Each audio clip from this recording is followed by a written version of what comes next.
All right. Well, you don't have to say or spell your first and last name. We Okay. know who you All right. are. I'm watching you right now, the camera. Yeah, yeah. Okay. You can All you right. can look at me. So, this is a little bit more laid back than the last time. You Yeah. know, we had so many candidates Yes. last time where it felt like we just had to go, go, Yeah. go. But Yeah. now I kind of, I just want to focus Mhm. on like your campaign Mhm. and what the issues Mhm. are and everything. So I guess the first question is, just walk me back to what you think the biggest issue Mhm. is. This year Mhm. and the for your term coming Mhm. up if you win the Yes. election. What is something that you want to Mhm. focus on? What's the biggest problem out there that people Yeah. in Georgia and District 18 are facing? Well, the biggest issue that I'm running into is affordability. Everybody is having an issue of just basically taking care of their family. We have single moms, teachers, barbers, journalists. Everybody's running to this crisis, man. The prices of food, gas, utilities, healthcare. It's not really moving. As far as like how the minimum wage is, the minimum wage is staying so stagnant and it's been the same for so many years. And a lot of people here in District 18, they're feeling the pressure of, being left out. When we send the politicians to Atlanta, we want to make sure they're fighting for the small businesses, the farmers, like I said, the everyday people, say the journalists, the teachers, pretty much everybody in the district, not just this Democrat or Republican issues, but we want to focus on things that really matter for everybody, and it really makes sense, and to create sensible legislation that's helping everybody to keep that cost down.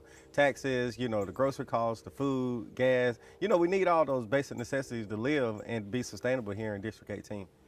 Yeah, and speaking of that, voters are feeling the pinch. We hear it often in Hmm. the newsroom just about folks who are trying to get Yeah, through the week yeah. to their next paycheck. Oh yeah. Um, what's a concrete Hmm. policy or maybe like a piece of Hmm. legislation that you would support Hmm.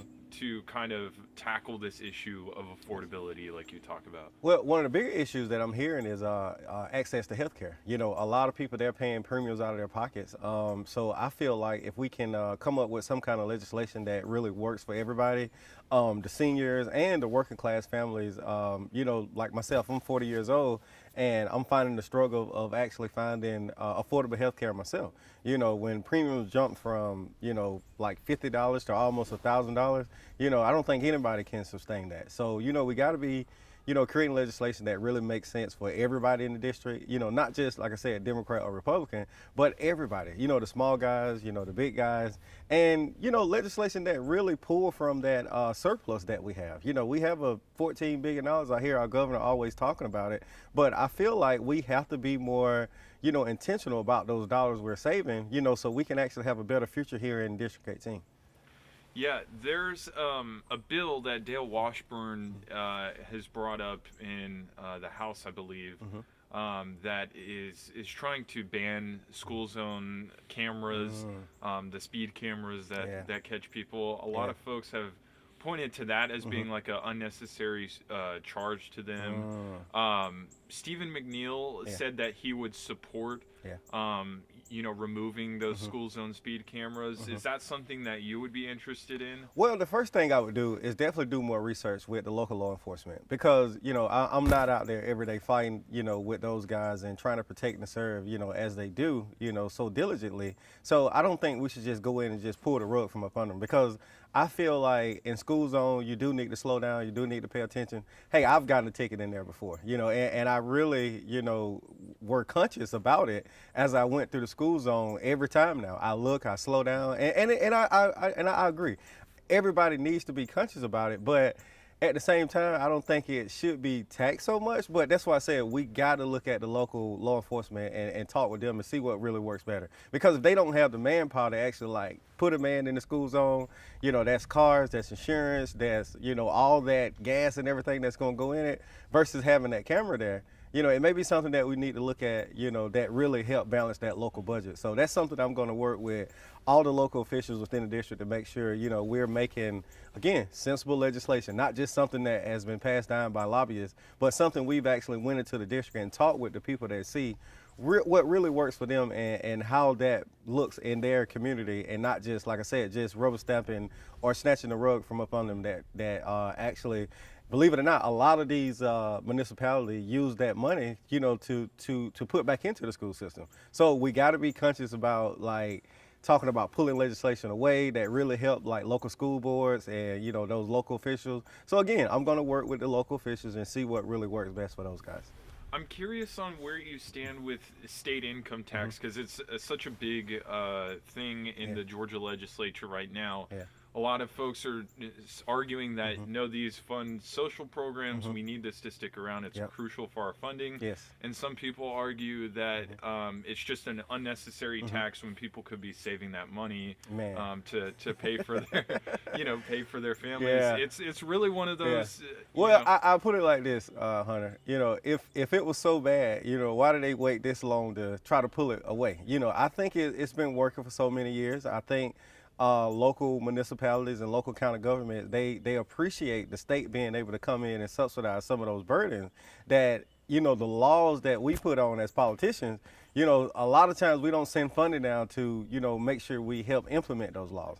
As a local official, I felt the burden of a lot of laws that was being passed down that we had to implement, but we didn't have the funding to implement them. So again, we got to create sensible legislation that really makes sense for the people in the district. We can't do something that work only good for Forsyth and it's going to be contradicting for Peach County. We can't do something good for Houston County and it's going to be counterproductive for Crawford County. So we got to be sensible and going in and talking with the people that really live in that district and really see what makes sense for everybody in the state. But to answer your question, I don't think we should touch it. Not right now. I mean, we have a surplus, that shows that we've been good stewards, of the money. So we got to be more proactive of how we use those funds and how we implement them back into the local community and to the local school systems as well. Yeah, that was a good segue to my next question. You mentioned, you can't do something for Forsyth that's not going to happen in Peach County. That's right. So my next question is, what promise would you make to voters, if they're going out to the polls and they're trying to vote for either you or Stephen McNeil? What promise can you give to them that you'll represent everybody in all 6 of the counties in District 18?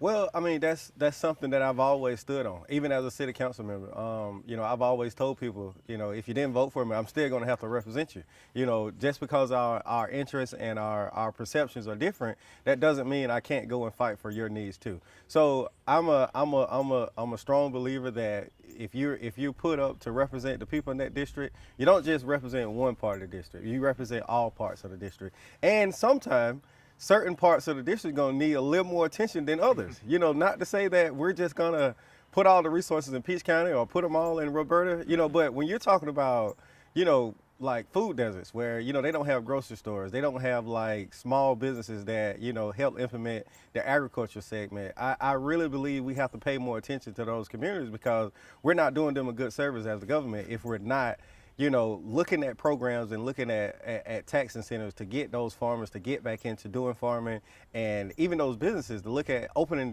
grocery stores and making that investment and taking that chance in certain communities like Fort Valley, Roberta, even over in Culloden, places where people just look at it as like, oh, that's one of those little places in the country part of Georgia. But, there are people there. There are people that really understand like what goes on in their community. They really know what works for their community. So like I said, we can't just rubber stamp something that's going to work for Forsyth and make it work for everywhere. We really have to be intentional and very like unique with every situation we go into. And that's why it's important that we speak with those local officials and talk with the mayors and the city council members and the county commissioners and the county managers and the city managers, because those are the people that's sitting there fighting every day and really understand the ground level stuff that, when you go in the grocery store, the little old lady, she's talking about her light bill, and the city manager and the city council member, they have to hear that. So as a state senator, I want to hear everything that goes on, put it on the table, figure out what we can implement in this first session. We can't get it all done at one time, and we have to work across the aisle with the Republicans as well, because we understand that they have the control in the House and the Senate. So we gotta, if we're gonna be creating legislation, we have to make legislation that really works for everybody, not just one part of the state, not just one part of, political parties. We gotta work for everybody in District 18. turnout tends to be lower in special elections. Granted, we were talking a minute ago, and it actually ended up being a pretty Yeah. decent turnout for a special election. Yes. But who knows what the runoff will look like. But if there are folks out there who are maybe tuned out, or they're just, I already voted in the Yeah. special, I don't really care about Yeah. the runoff, Yeah. what would you say to them who might be on the fence, or just undecided, Yes. or maybe not motivated? Yes. What would you Yes. say to those folks out there? Well, I'll tell them like this, Hunter. We can't sit this one out. This is too important. When you have, your governor making videos about this district, it lets you know the importance of having voting power. A lot of times, you hear this propaganda about, oh, they just gonna do what they want to do. You don't have to vote, but you have to vote. Every single voice matters. Because as a Democrat, I don't really feel like all of us think the same. We may have certain issues that we can like foundationally agree on, but every single person that I've ran into, like throughout my whole life, we all have difference of opinion.